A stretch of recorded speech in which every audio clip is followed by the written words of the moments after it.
She was 28 years old and, for all intents and purposes, homeless. She had no family left to speak of, no clear plan, and a worn leather purse containing $52. With 10 of those dollars, she bought a bolted iron bank vault in the high mountain town of Redemption, Colorado.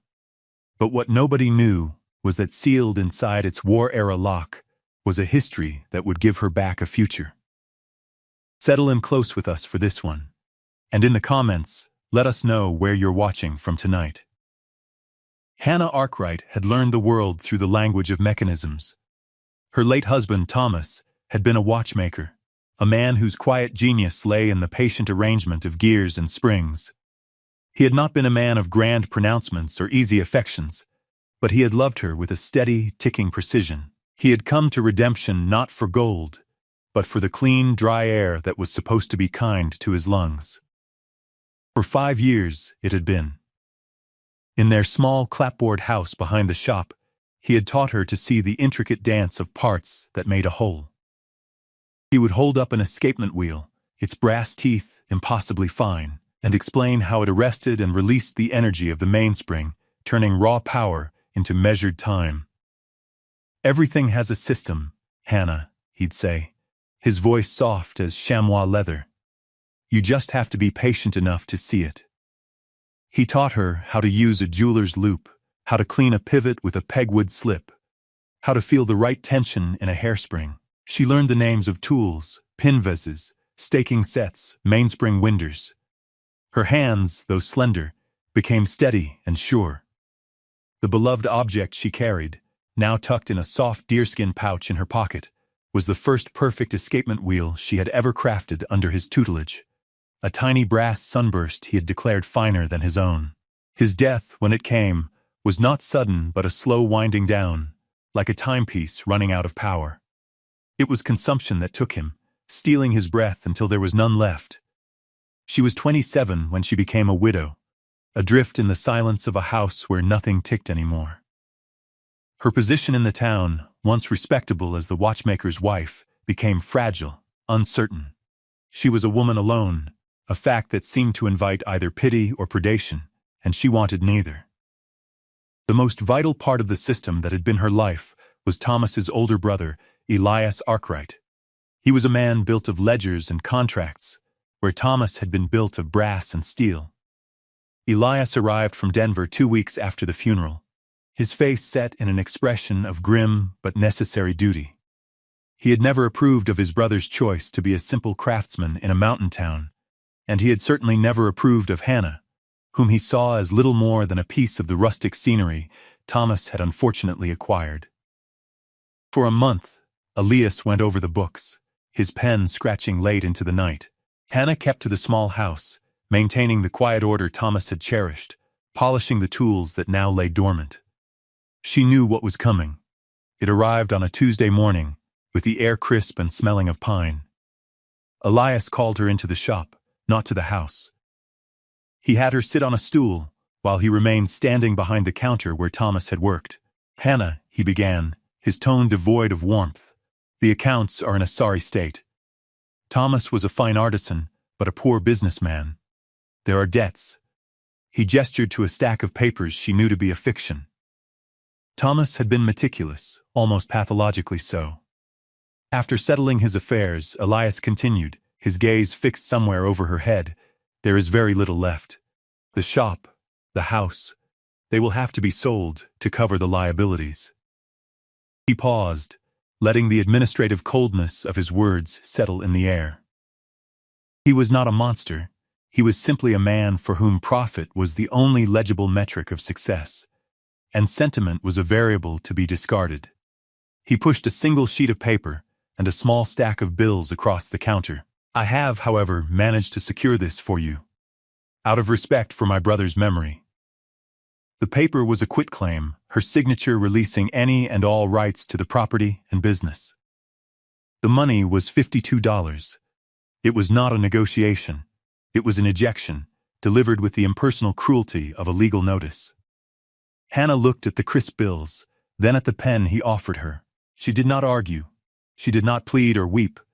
Arguing with Elias would be like arguing with a stone wall. She took the pen, its nib scratching faintly as she signed her name, the Inca dark final mark on the page.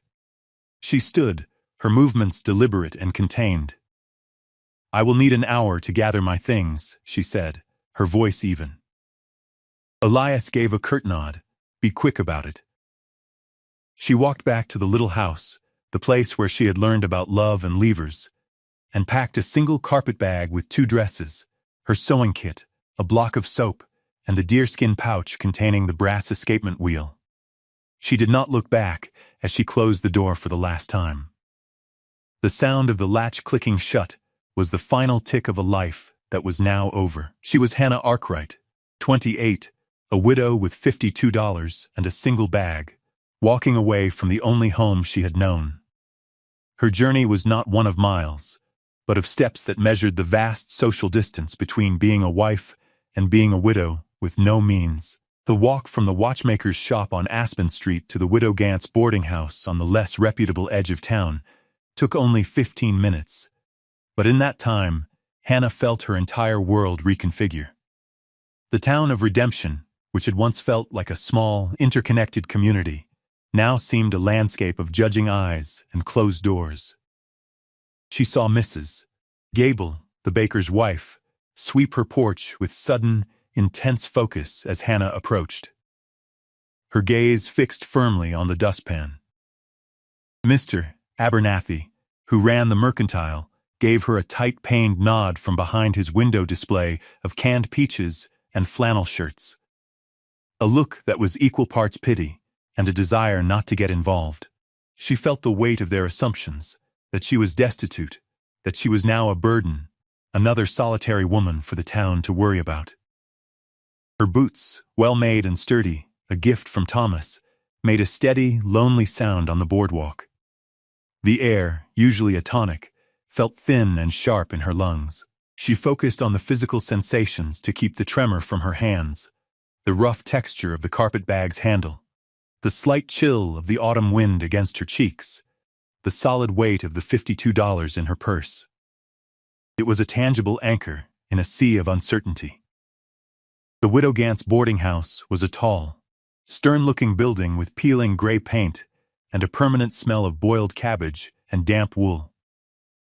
Mrs. Gant herself was a woman carved from hardship, her face a roadmap of past sorrows.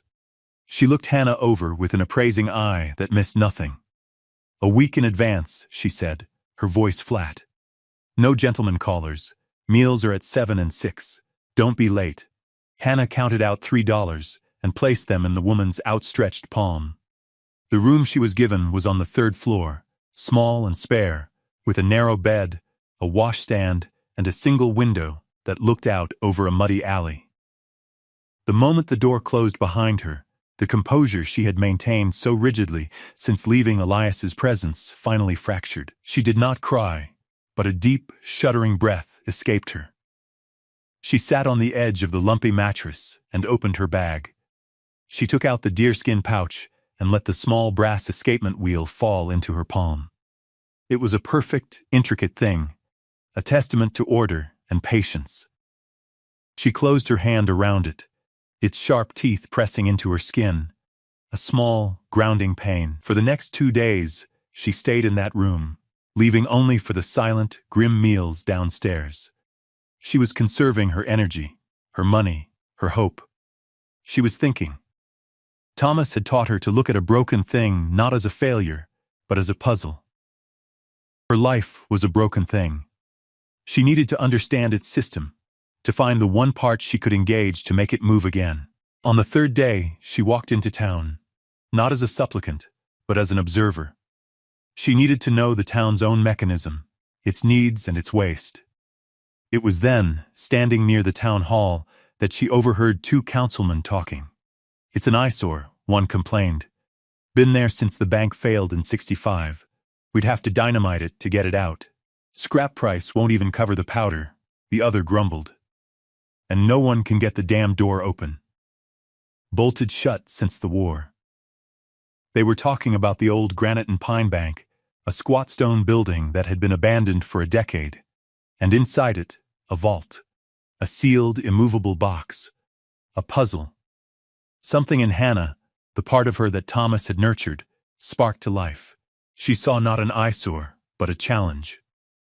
A mechanism waiting for a patient hand. The Town Council of Redemption met every other Thursday in the main room of the town hall, a space that smelled of stale cigar smoke and unvarnished ambition. Hannah entered quietly and took a seat on a bench at the back, her presence going largely unnoticed among the usual assortment of petitioners and busybodies. She smoothed the skirt of her plain gray dress and folded her hands in her lap, her posture one of calm observation. The meeting droned on, a litany of minor disputes over water rights and stray livestock. Finally, Mayor Thompson, a man whose girth was a testament to his prosperity, brought up the final item on the agenda. And that brings us to the matter of the old granite and pine bank building. Specifically, the vault. A collective groan went through the room. As you know, the mayor continued, the structure is a public hazard, and we voted to have it dismantled. But the vault remains. It is, by all accounts, immovable and impenetrable. We've had 2 blacksmiths look at it. No luck. The cost of blasting it out and hauling the scrap is estimated at nearly $100. He paused for effect. Therefore, the council proposes we simply wall it up within the new structure. It was at this moment that Hannah stood. Her movement was so quiet and unexpected that it drew every eye in the room. "Mr. Mayor," she said, her voice clear and steady, though her heart was hammering against her ribs. Mayor Thompson peered at her over his spectacles. "Mrs. Arkwright, we are sorry for your loss. It was a dismissive courtesy. What is it?" "You wish to be rid of the vault," Hannah stated, "not as a question, but as a fact. I will take it off your hands." A ripple of confused murmuring spread through the room. The mayor blinked. "Take it? My dear woman, you misunderstand. It cannot be moved. I am not proposing to move it," she clarified. "I am proposing to buy it. As is, where is." A few men chuckled. Elias Arkwright, sitting near the front with the town's other prominent businessmen, shot her a look of pure, unadulterated contempt. He thought this was some pathetic, desperate stunt. "Buy it?" The mayor scoffed. "It's a 10-ton block of useless iron." "Nevertheless," Hannah said, her gaze unwavering, "I will buy it. For $10. The room, which had been murmuring, fell silent for a beat, and then erupted in laughter. It was not a kind sound. It was the derisive, hearty laughter of men who saw a foolish woman making a spectacle of herself. $10 for a sealed box no one could open. It was the joke of the year. Hannah did not flinch. She simply waited for the noise to subside, her expression unchanged. The mayor, wiping a tear of mirth from his eye, saw an opportunity. He could solve his problem and publicly underscore the woman's folly at the same time. "Sold," he declared, slamming his gavel down with a flourish. "To the widow Arkwright, for $10. Let the record show the town is absolved of any further responsibility for the object." He had the town clerk, a mousy man named Peters, hastily scratch out a bill of sale on a scrap of paper. Hannah walked to the front of the room, the silence now thick with mockery. She counted out a $10 bill and 2 silver dollars from her purse, then corrected herself, taking back the silver and laying only the single bill on the table. She had $42 left. She took the slip of paper. It was her deed. She now owned a sealed iron vault. The next morning, she went to see it. The bank building was a stone shell, its roof open to the sky. But the vault stood in the back corner like an ancient, defiant monolith. It was immense, 7 feet tall and 6 feet wide, its face a solid plate of dark iron, pocked with rust, but showing no sign of weakness. The door was a masterpiece of security, its edges fitting into the frame with no discernible gap. A single complex dial, its numbers faded, sat above a large frozen handle. Thick, round-headed rivets, hundreds of them, studded its surface like iron barnacles. It was formidable, silent, and utterly sealed.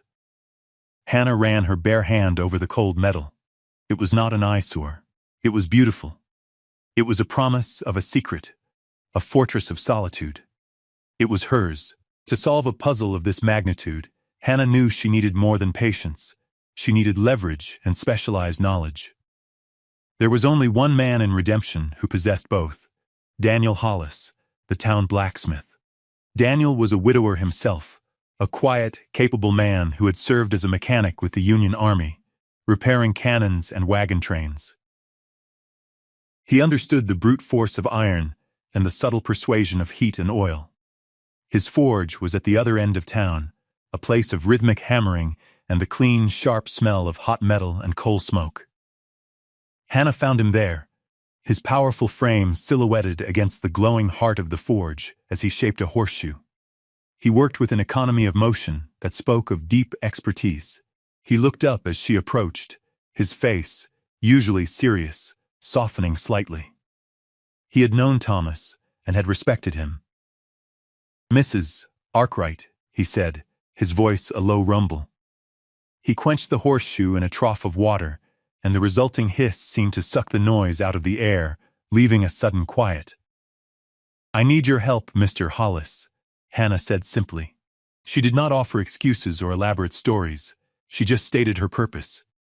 "I have purchased the old bank vault. I intend to open it." Daniel wiped his hands on a leather apron, his expression thoughtful. He did not laugh. He did not even seem surprised. He just nodded slowly. "I've seen it. It's a stubborn piece of work." "A Harman Latimer Model 3, built to withstand a siege. You know the make?" Hannah asked, a flicker of hope igniting within her. "We had a few guarding paymasters' tents during the war," he said. "Never saw one breached."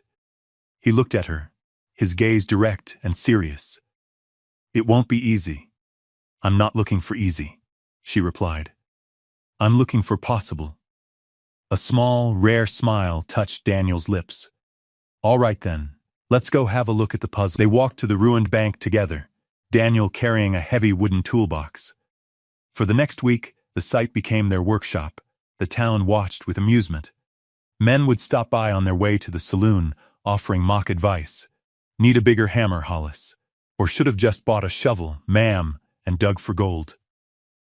Hannah ignored them. Daniel ignored them. They were a silent island of purpose in a sea of ridicule. Daniel's approach was methodical. First, they cleaned.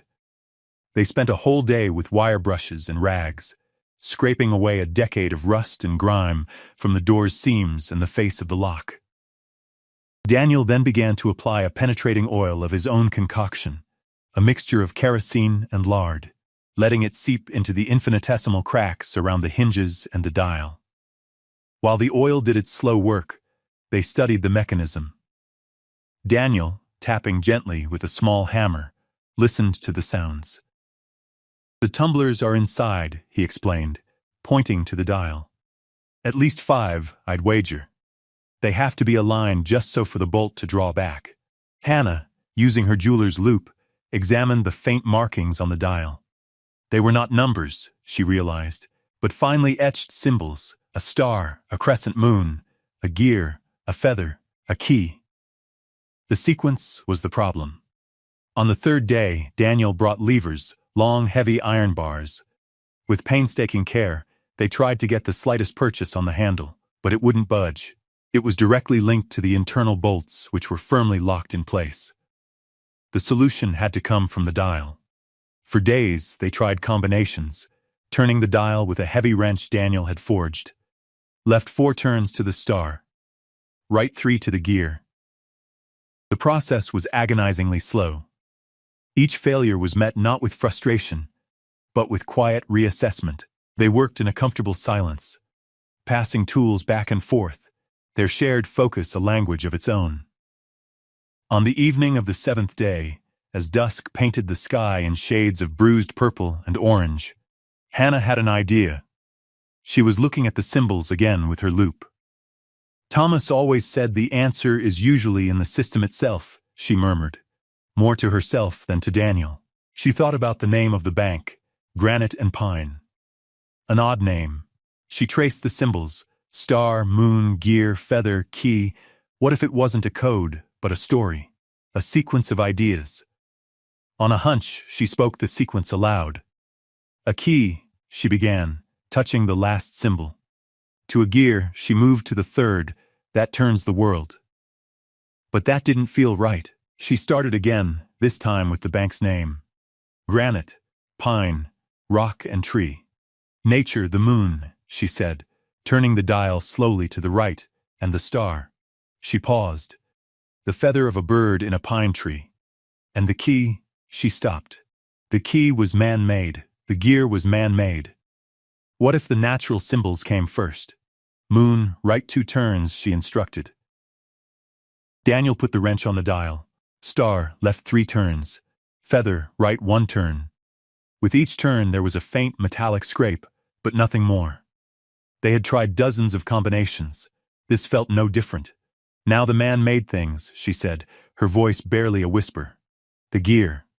Left 2 turns. Daniel grunted with the effort. And finally, the key. Right, until it stops. He began the final turn. The dial moved, and then, with a deep, resonant clack that echoed in the stone shell of the building, something massive inside the door shifted. They both froze. The sound was followed by a series of smaller clicks, like bones settling. A low groan. Daniel slowly removed the wrench. He reached out and grasped the big iron handle. He pulled. At first, nothing, then, with a scream of metal on metal that scraped at their very bones, the hinges, frozen for a decade, began to move. The great iron door swung inward, revealing a cavern of perfect, silent darkness.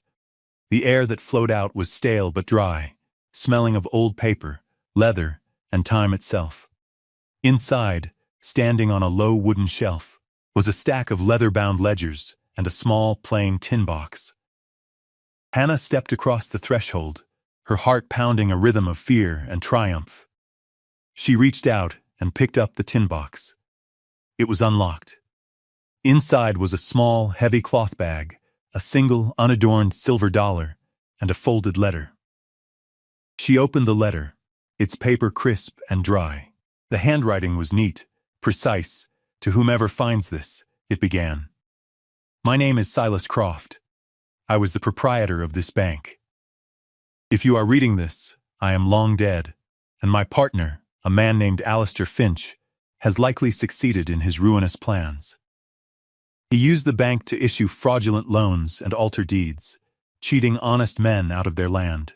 These ledgers, the letter continued, are the true records. The ones in the town hall are forgeries.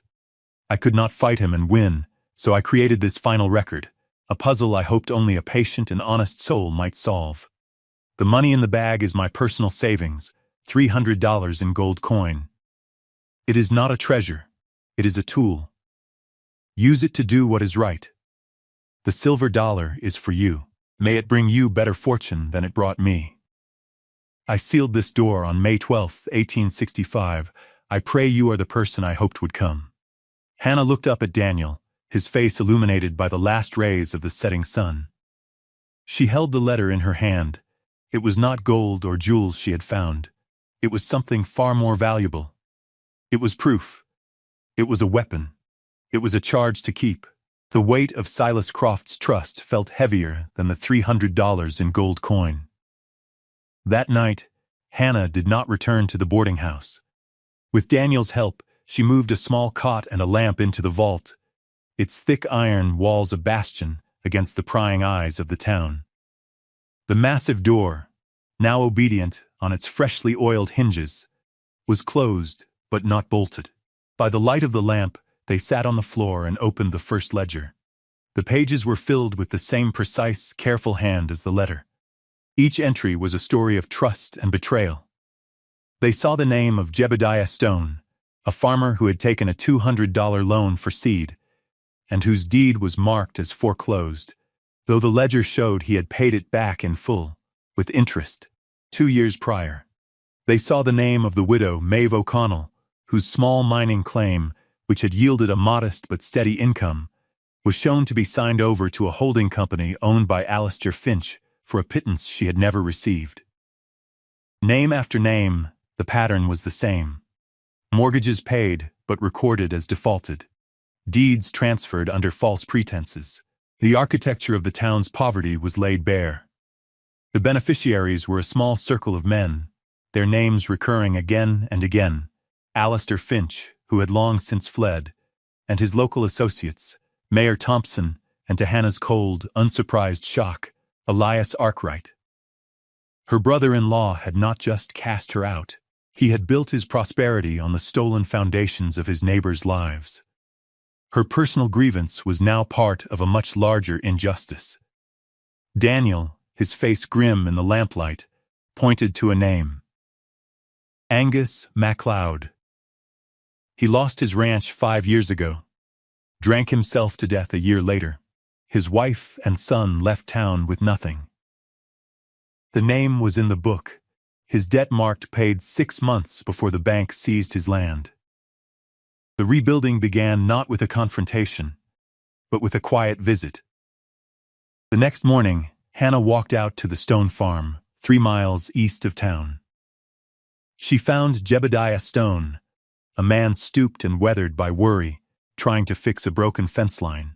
His wife, Martha, watched from the porch of their small, unpainted cabin.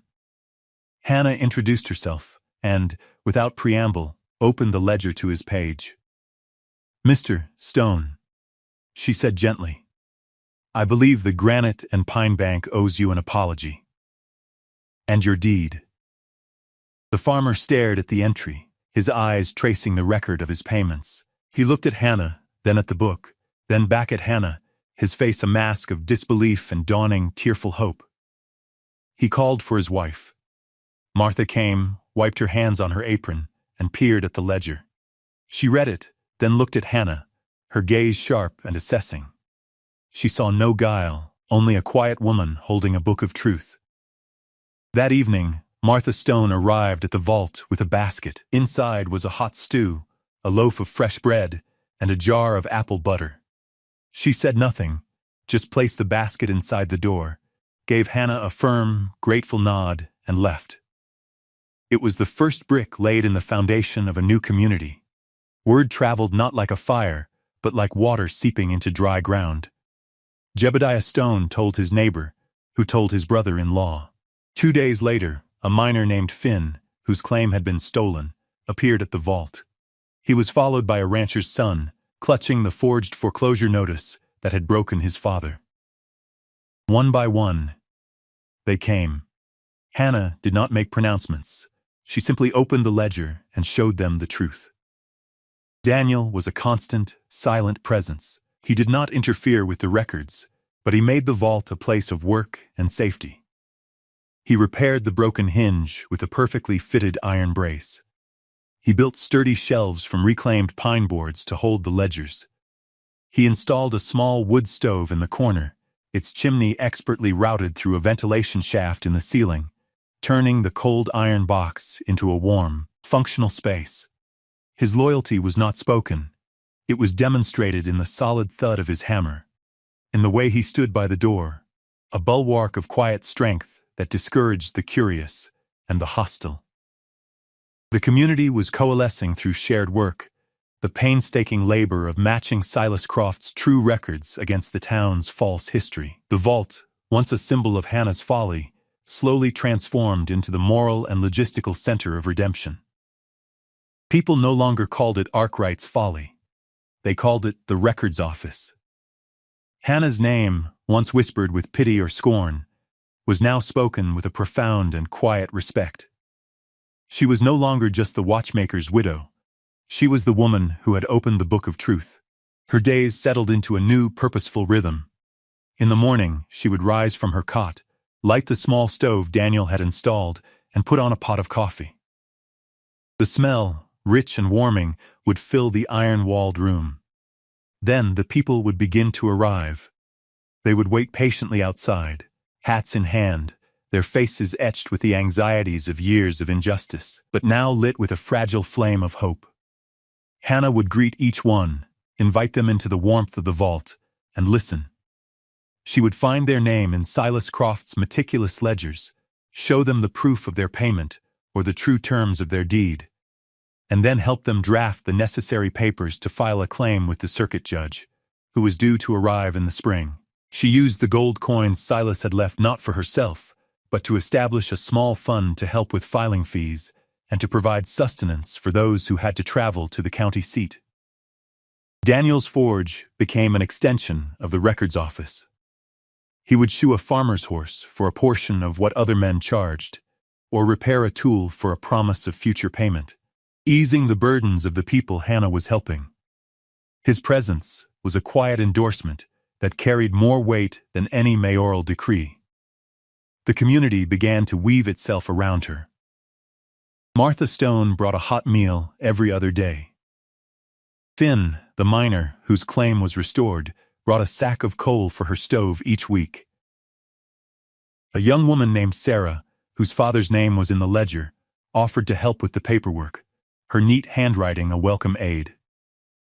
People began to leave small things on the vault's threshold: a jar of honey, a pair of knitted wool socks, a freshly caught trout wrapped in damp leaves. These were not payments. They were tokens of a shared struggle and a collective gratitude. The inevitable confrontation with Mayor Thompson and Elias Arkwright was as quiet and devastating as an avalanche starting with a single stone. They appeared one afternoon, their faces thunderous. "This is a public nuisance," Thompson blustered, gesturing at the small crowd waiting outside the vault. "You are peddling fantasy and disrupting the peace." Elias stepped forward, his eyes cold. "You are a hysterical woman, Hannah. Thomas would be ashamed." Hannah did not rise to the bait. She simply held up the ledger, open to the page detailing the fraudulent transfer of the McLeod Ranch to a company half-owned by Elias. "The circuit judge will find this very interesting reading, Elias," she said, her voice calm and clear. "As will the families of the men you've ruined, Mayor." They saw the truth in her eyes, and the crowd of determined faces behind her. They saw that their power, built on lies, was dissolving against the unyielding iron of the vault and the paper records it held. They did not argue further. They turned and left, and within a month, both men had sold their assets at a loss and departed from redemption under a cloud of disgrace. Hannah Arkwright had become the town's anchor. The vault was no longer a cold iron box. It was a living place, filled with the warmth of the stove, the smell of coffee, and the quiet murmur of people reclaiming their lives. Daniel built her a proper desk from a massive slab of polished pine and a sturdy chair to go with it. One evening, as they sat in comfortable silence, he looked around the small, orderly space. "Silas Croft would be proud," he said. It was the highest praise he could offer. Hannah looked at the rows of ledgers, at the steady flame in the stove, and felt a sense of belonging more profound than any she had ever known. This place, this unwanted, forgotten thing, had become her purpose. A year had passed.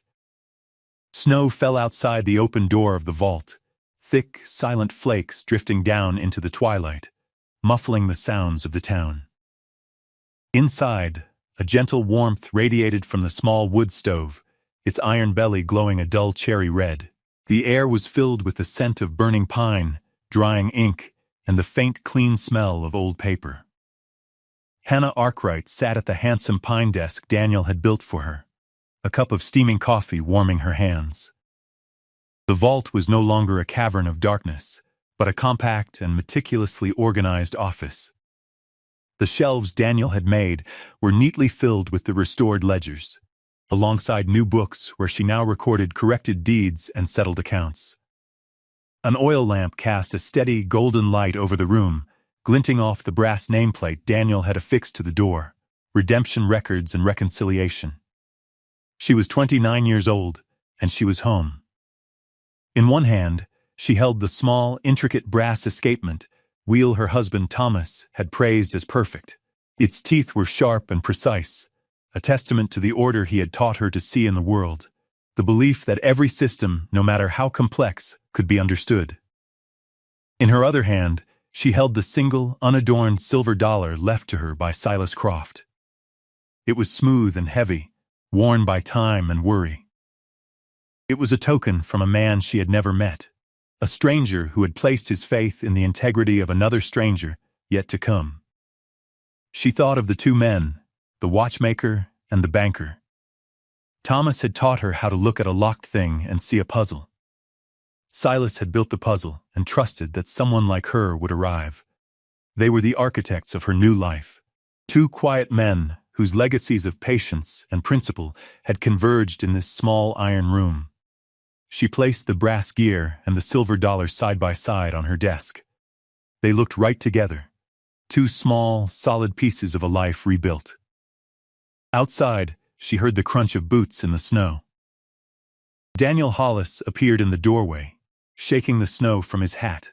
He carried 2 tin plates piled with roasted chicken and potatoes from the evening meal at the Newtown boarding house, now run by Martha Stone.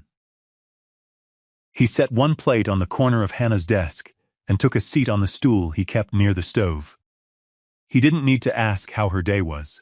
He had been a part of it, helping a newly returned family fix the axle on their wagon. Their lives, like the parts of a watch, had become intertwined, moving in a shared, steady rhythm.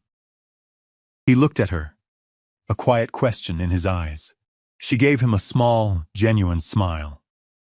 The men who had underestimated her, who had cast her out with administrative cruelty, Elias, Mayor Thompson, were gone, their names now cautionary tales. The people who had laughed were now the ones who sought her counsel. The community, once fractured by deceit, was slowly healing, its trust being rebuilt one true record at a time. Hannah Arkwright was 29 and had once had only $10 to her name. She had spent it on an abandoned, sealed iron vault. It was the best $10 she had ever spent. The story of Hannah Arkwright reminds us that what one person discards as useless scrap, another can see as the very key to a new beginning. Her patience and belief in the value of overlooked things didn't just open a door, it reopened a town's history and gave its people back their future. Thank you for sitting with us for her story. If you were moved by her quiet strength, we hope you'll subscribe and share this with someone who might need it.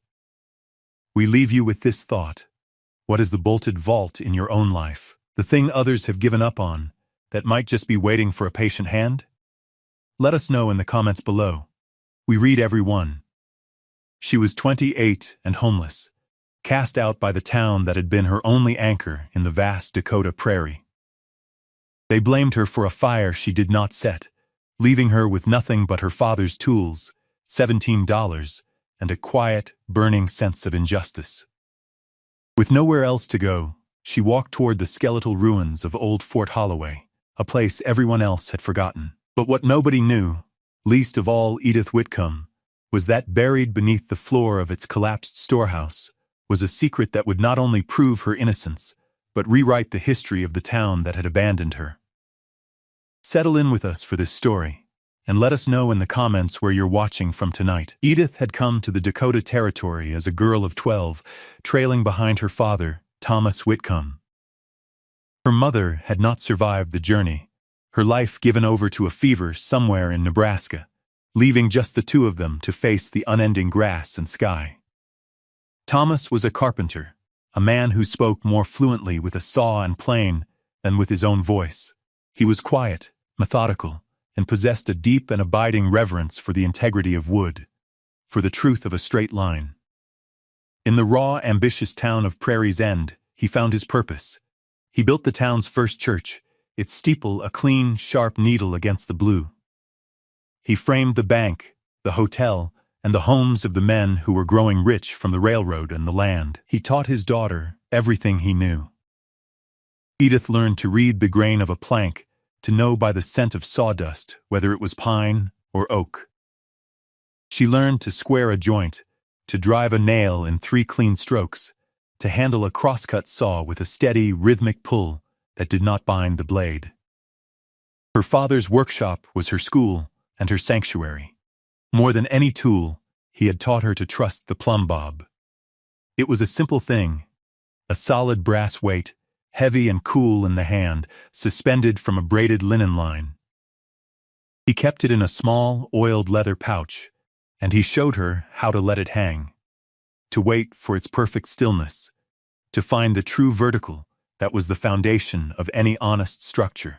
The world can be crooked, Edie, he would say, his voice a low rumble. The ground shifts, men lie. But gravity is honest. This line is true. 2 winters ago, pneumonia had taken him, swift and unforgiving. Before he died, his breathing already a shallow rasp, he pressed the leather pouch into her hand. It was the only inheritance that mattered. After his death, Edith tried to carry on his work. She was skilled, her hands as capable as his had been, but Prairie's End was a town of rigid expectations. Men would hire her to mend a fence or rehang a gate, small repairs they deemed suitable for a woman's touch. But for the real work, the framing of a new barn or the construction of a house, they turned to less skilled men from out of town. She lived in the small, perfect house her father had built for them at the edge of town, a testament to his craft in every tight seam and level floorboard. She was an anomaly, a single woman, self-reliant, who did a man's work. The town's founding families, the Baxters and the Caulfields, who controlled the bank, the store, and the council, treated her with a kind of polite dismissal. She was a useful curiosity, but not one of them.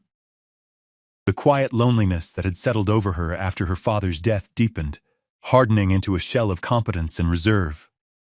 She learned to expect nothing from anyone, to rely only on the strength in her own arms and the truth of her father's tools. The end of her life in Prairie's End came not with a bang, but with the dry, administrative scratch of a pen on paper. A fire had started in the back of the general store owned by Silas Baxter. It was late afternoon, and the flames, fed by lamp oil and dry goods, had moved with a hungry speed, consuming the store and gutting the adjacent land office, which belonged to Jedediah Caulfield. Edith had been in the store earlier that day. Baxter had hired her for a small job, reinforcing a section of shelving in the very storeroom where the fire began. It was a faulty lamp. Everyone knew it, one that had been flickering and leaking for weeks. But Baxter, a man whose piety was as thin as his hairline, saw an opportunity. An act of God was one thing, negligence was another, a way to direct blame and ensure a favorable insurance settlement without question. He needed a scapegoat, and the solitary woman carpenter was a convenient one. She was an outsider, with no family to defend her, no husband to speak for her name. The town council met the next morning. It was not a trial. It was a verdict delivered before any testimony was heard. Baxter and Caulfield, their faces masks of solemn civic duty, laid out the case. They did not accuse her of arson. That would be too bold, too easy to dispute. They spoke of negligence, of carelessness. A tool left behind, a jostled lamp. It was all insinuation, but it was enough. They presented her with a document, a formal declaration of liability. The cost of the damages was an astronomical sum, a figure designed to be impossible. It was a debt she could never hope to pay. The choice was simple and brutal: settle the debt or forfeit her property and leave the town's jurisdiction forever. The property was her father's house. The debt was a cage. The town marshal, a stout man named Cobb, whose loyalty to Baxter was a matter of public record, delivered the paper to her at her front door. He did not meet her eyes. She read the neatly written lines, saw the signatures of the councilmen at the bottom. She did not raise her voice. She did not plead or argue. In the cold, clear cruelty of the document, she recognized the same dishonest logic her father had warned her about, the crookedness of a world built on self-interest. To fight would be to wrestle with shadows. They had already decided her fate. She turned and went back inside her home.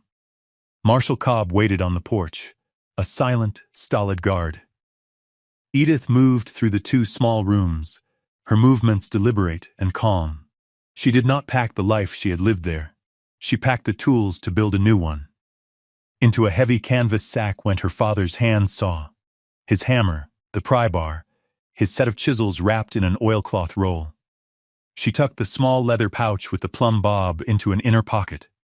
She added a change of clothes, a small tin of hard biscuits, and the worn billfold that held her entire savings, $17.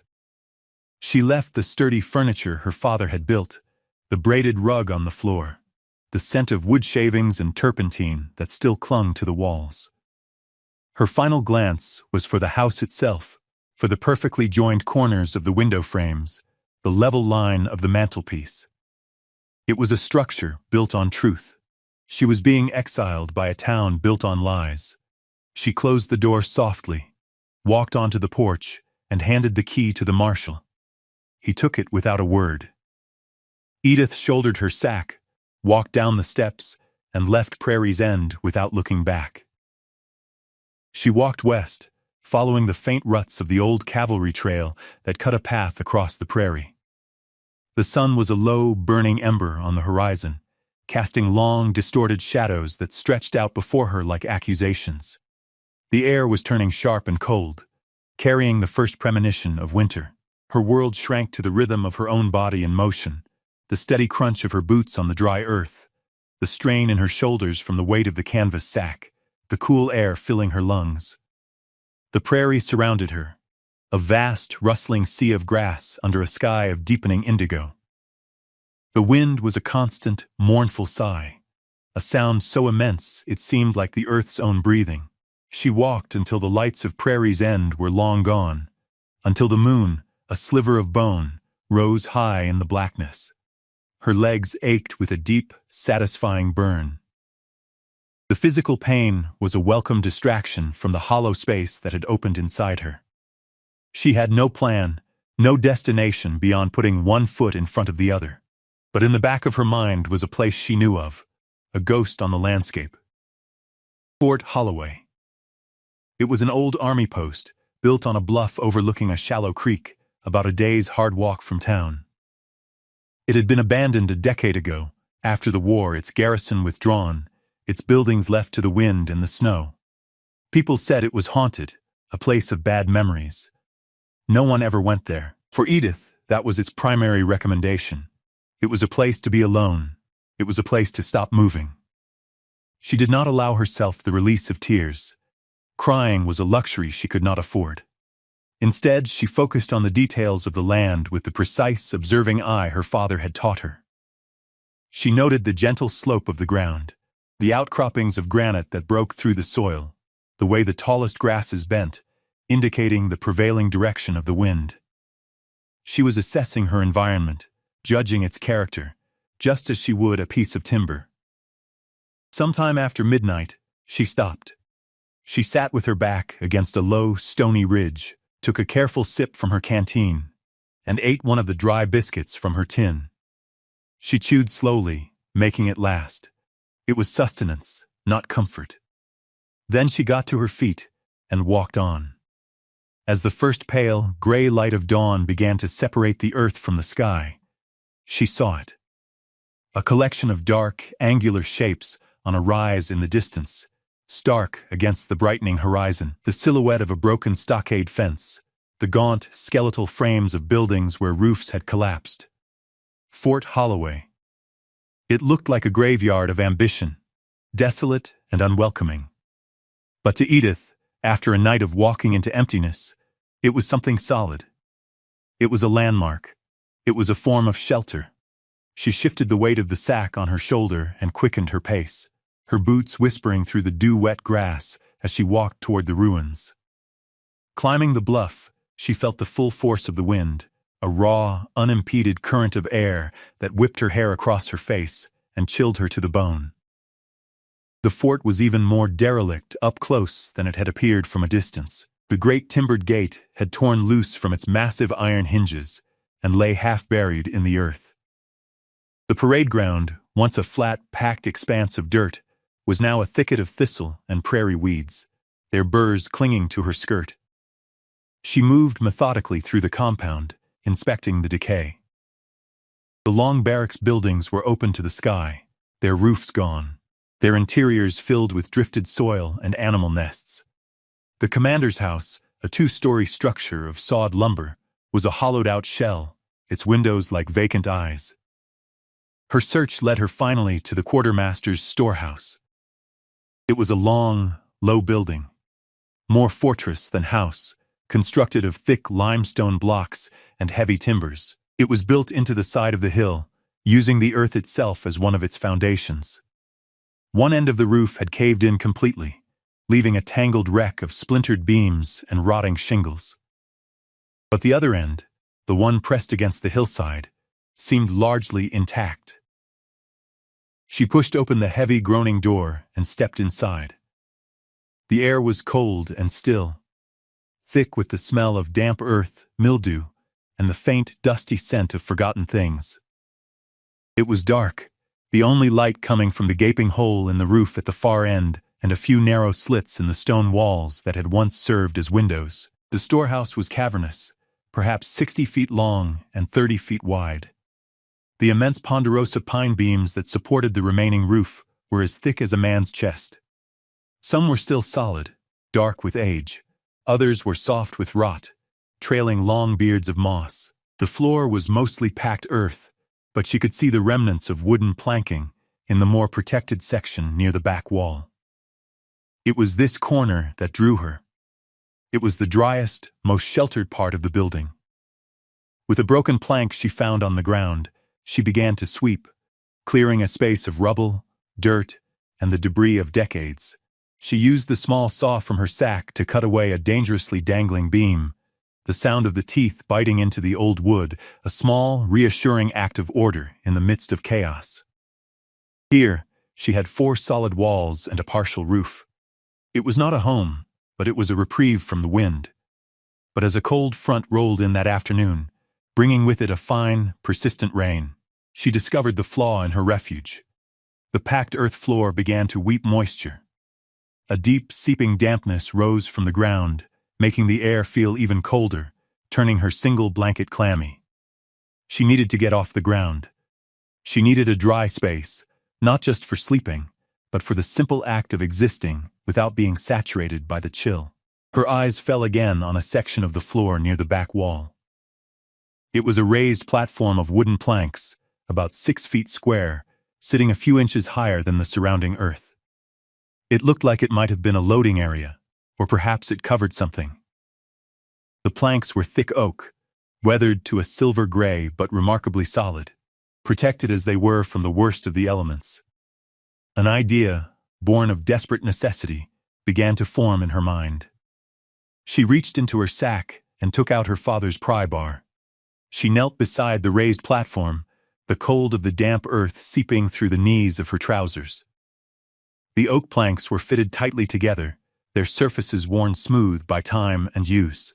She wedged the tip of the pry bar into the thin seam between 2 of the boards and pushed.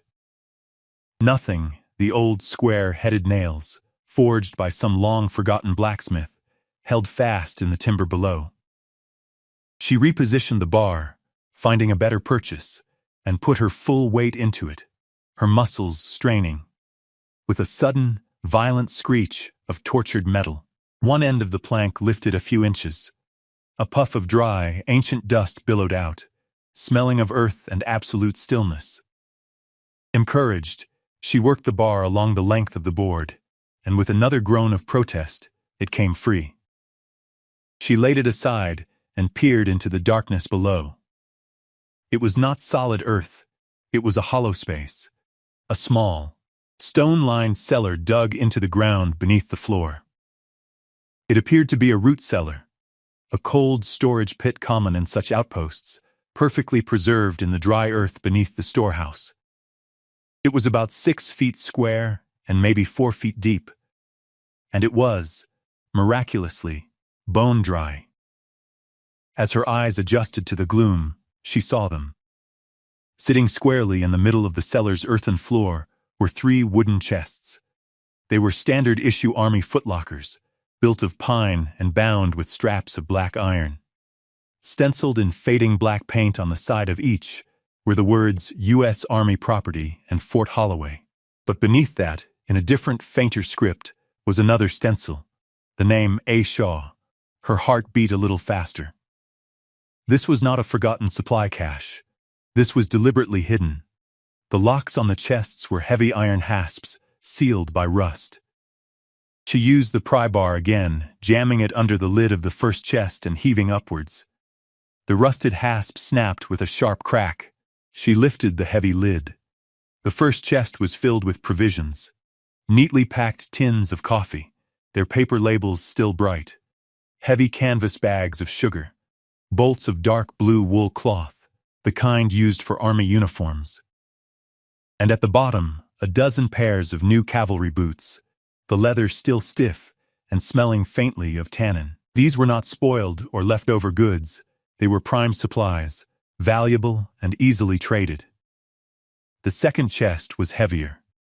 When she forced it open, she found it filled not with goods, but with paper.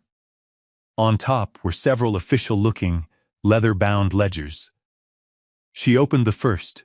It was a quartermaster's logbook, filled with neat columns of figures detailing the fort's inventory. But tucked inside its pages was a smaller personal account book.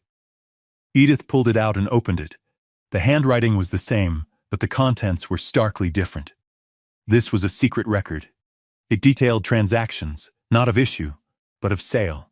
Crate after crate of army supplies, flour, bacon, ammunition, blankets, sold for cash to local traders and merchants. The ledger named names, and there, repeated again and again, were two she knew, Baxter and Caulfield. They had been young men then, just starting out, their businesses built on contracts to supply the fort. The ledger was a meticulous record of their collusion with the fort's quartermaster, a scheme to defraud the U.S. Army by selling off its own supplies and then covering their tracks.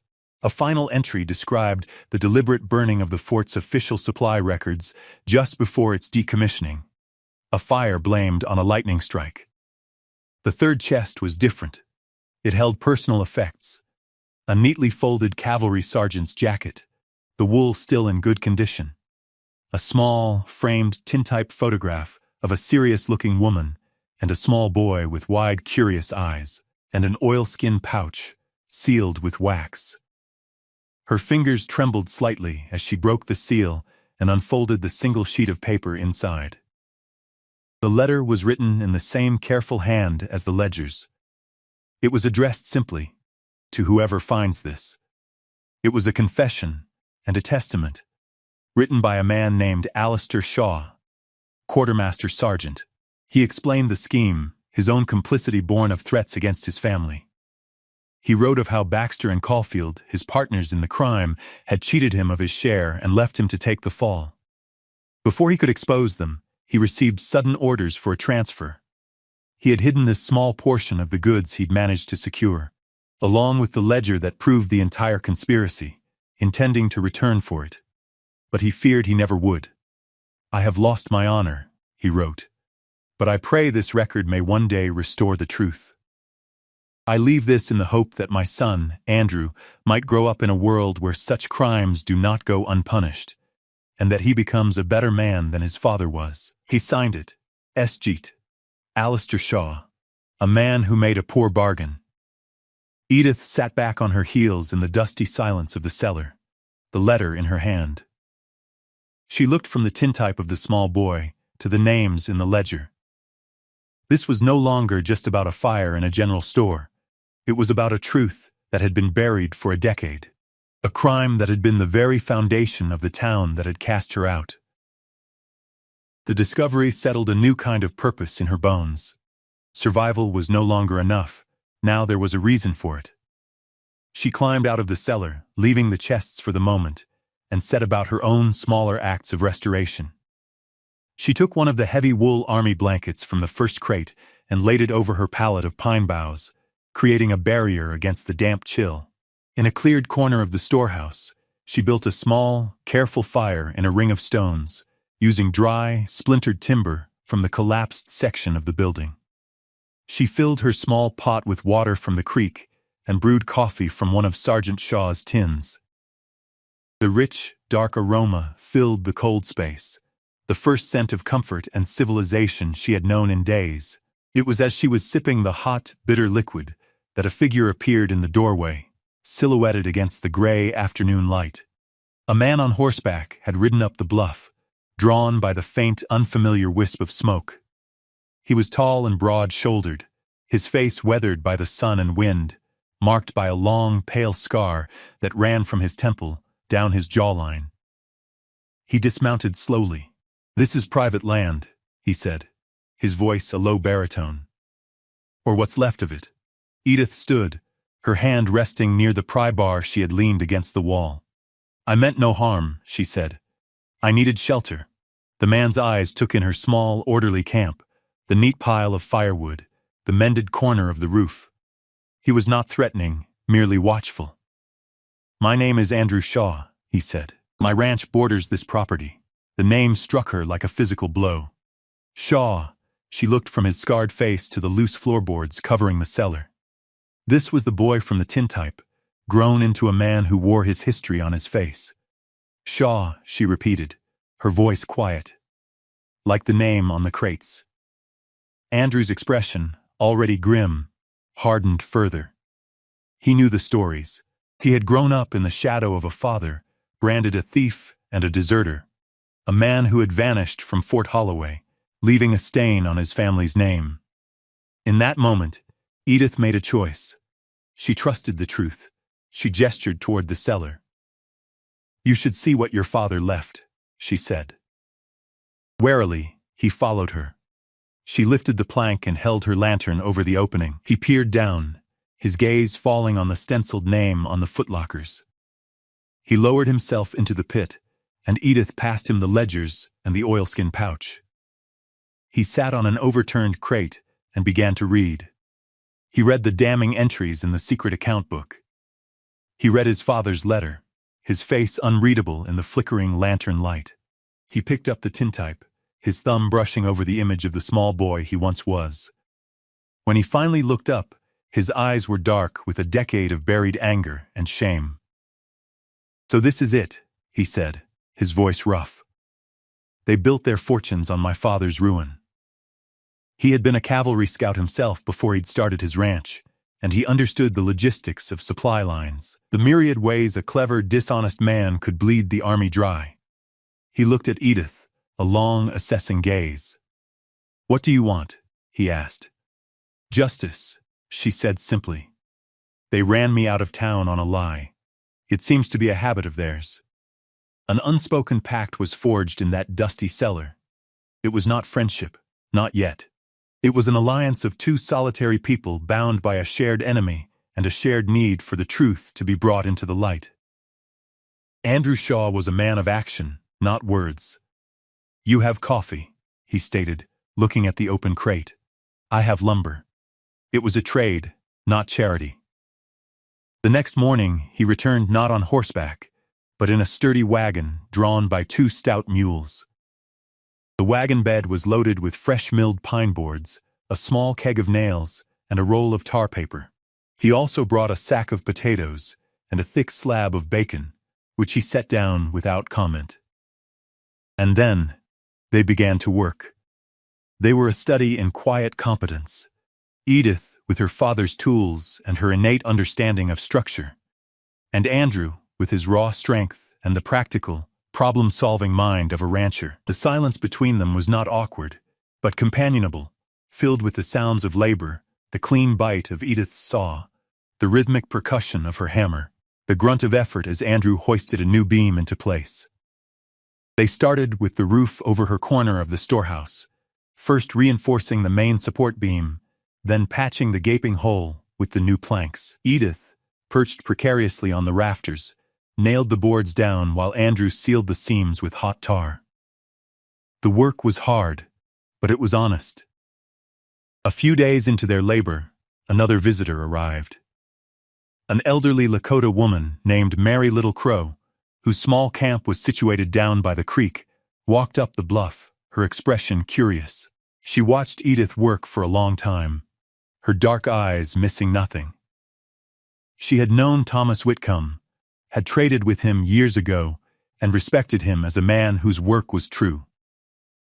She saw the same integrity in his daughter. She said nothing, but the following day she returned.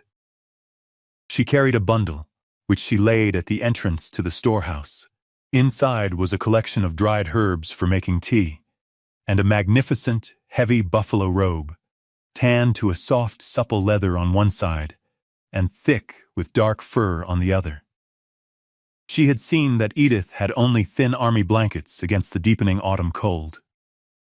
The robe was a gift, a gesture of respect and acceptance. The small, isolated community of the fort had begun to form, one quiet act of practical generosity at a time. The corner of the quartermaster's storehouse was no longer a desperate refuge. It was a room. Under their combined labor, it had transformed. The roof was now whole and watertight. Edith had used the old salvaged oak planks to lay a solid, level floor, banishing the dampness for good. With the leftover lumber from Andrew's wagon, she had built a small, sturdy table and a single, straight-backed chair. She constructed a proper hearth of flat stones against the back wall, with a cleverly designed flue that drew the smoke up and out through a small gap in the stonework. The magnificent buffalo robe Merry Little Crow had given her was spread over her cot, a luxurious warmth against the cold nights. The space was spare, every object in it earned and purposeful. But it was hers. It was a home she had literally built from the ground up, a place of order carved from ruin. A new rhythm established itself on the bluff. Andrew came by most days after tending to his own ranch chores. Sometimes he brought more materials, and they would continue their slow reclamation of the fort, shoring up a crumbling wall or clearing another section of rubble. Other times, he would bring his own work, a broken axle for his wagon, a saddle with a torn strap, and they would work alongside each other in the shared space, the air filled with the smell of wood smoke, coffee, and oiled leather. Here, Edith's skills were not a novelty or a service to be sold for pennies. They were essential, respected. She was a builder, a partner in labor. The fort itself was slowly becoming the center of a new, informal economy. A French-Canadian trapper named Dubois, hearing of the woman at the old fort from Merry Little Crow, stopped by on his way south for the winter. He traded a string of glossy beaver pelts for a bag of sugar and 2 tins of coffee, carrying the story with him down the trail. Not the story of an outcast, but of a resourceful woman, with goods to trade, and the skill to make a home from nothing. The evenings were for the ledgers. By the light of a kerosene lamp Andrew had brought, they would sit at the table Edith had built and pore over Sergeant Shaw's secret accounts. They were building their case, piece by piece. Andrew, drawing on his memory as a cavalry scout, began to map out the illicit supply routes described in the book. He knew the old trails, the hidden coulees, the remote trading posts where such transactions could take place unnoticed. He could add his own testimony, corroborating the logistics of the fraud. The names in the ledger, Baxter, Caulfield, were no longer just words on a page. They were destinations, dates, and verifiable facts. Edith was no longer Edith Whitcomb, the disgraced carpenter. She was becoming the keeper of Fort Holloway. Travelers began to refer to the place as Edith's Fort. She had acquired an authority that no town council could grant, an authority earned through competence and possession of the truth. The fort, once a symbol of her exile, had become her fortress, her livelihood, and the repository of her vindication. Finally, they decided the time was right. Andrew would take the ledgers and his maps and ride to the territorial capital at Yankton. He would bypass Prairie's End entirely and present the evidence directly to the United States Marshal.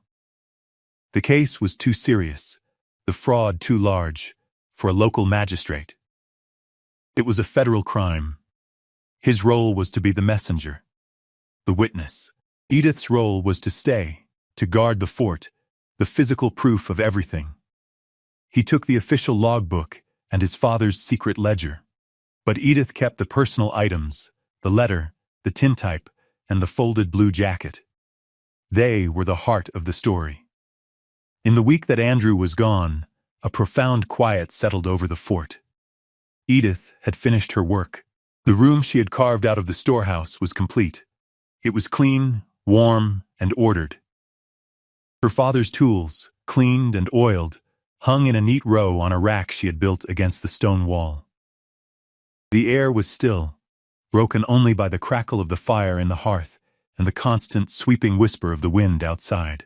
She stood in the open doorway, her arms crossed against the chill, and looked out over the vast, tawny expanse of the prairie. The world felt immense, and she felt small within it.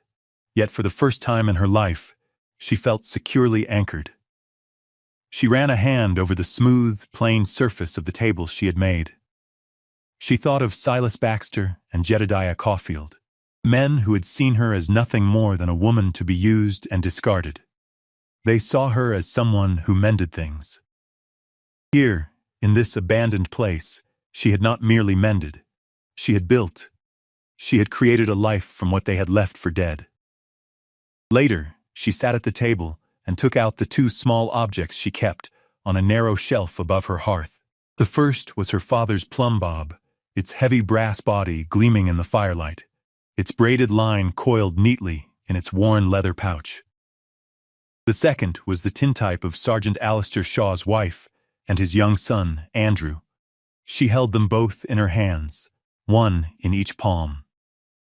The plumb bob, her father's symbol of integrity, of the unwavering, honest line that must be the foundation of all good work. And the photograph, a father's desperate hope for his son's future, a prayer that he might live in a world where the truth mattered. Thomas Whitcomb had lived his entire life by that straight line. Alistair Shaw had lost his way, had made a poor bargain, but in his final act of burying the evidence, he had been trying to find his way back to it. He had created a cache of truth for someone else to find, a message in a bottle set adrift in the sea of time. And she had been the one to find it. The legacies of two fathers, one her own, beloved and honorable, the other a stranger, flawed and repentant, had converged here, in her hands, in this fortress of stone and timber. A movement on the horizon caught her eye, a single rider moving steadily toward the bluff. Her heart gave a lurch. It was Andrew. As he drew closer, she could read his posture in the saddle. He was not riding with the slump of defeat. His back was straight, his shoulders square. He rode directly to the storehouse and dismounted, his boots crunching on the gravel. He looked at her, and for the first time, she saw him truly smile. It was not the tight, wry quirk of his scarred mouth she had grown used to. It was a broad, open smile that reached his eyes, crinkling the corners. They listened, he said, his voice full of a relief so profound it was almost tangible. The U.S. Marshal in Yankton had taken the ledgers, had listened to his testimony, and had immediately understood the gravity of the fraud. A federal investigation was being launched.